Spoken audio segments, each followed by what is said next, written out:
The Crafty Crow, a poem story by Laura Sanders. Once upon a time, there lived many different birds. They all lived in a big garden where they were often seen and heard.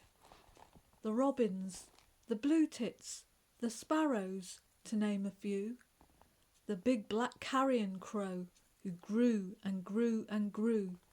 He was big and proud. He looked like a big black cloud, flying so high in the blue-grey sky, around and around. But wise Tawny Owl ran lessons at Birds' School, where they learnt singing tunes, so very sweet and very cool. Blackbirds were the exceptional, they scored the best. Their tunes were so melodic when put to the test. Robins too, top scorers, they did well. The owl teacher pleased, robins could tell. But the big black crow fell down on his scores, because all he could do was caw, caw, caw. Goldfinch was envied because he had colours bright.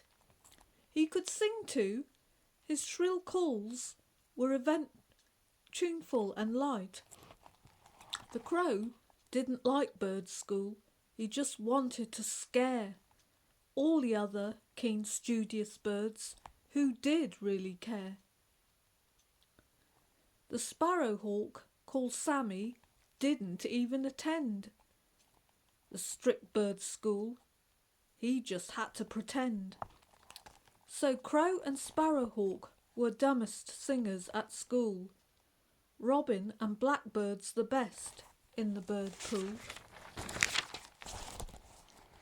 Caw, caw, caw, ha ha ha, crow said, flying around. Deep, deep, deep, sparrowhawk cried as he swooped high and low. In the garden, Black Crow stole all of the little birds' food. Little Jenny threw bread out on the lawn as she stood. She had such a lot of food waste to throw, and only one could eat it, and that was the greedy crow. The largest beak, the hungriest of them all was he. He consumed all the scraps, chips, cakes, pies, pastry. The little birds had such small appetites, they could only peck at seed suet ball by fall of night. But Jenny was pleased with Mr. Crow eating all the scraps, even if all he could do was caw and flap, flap, flap.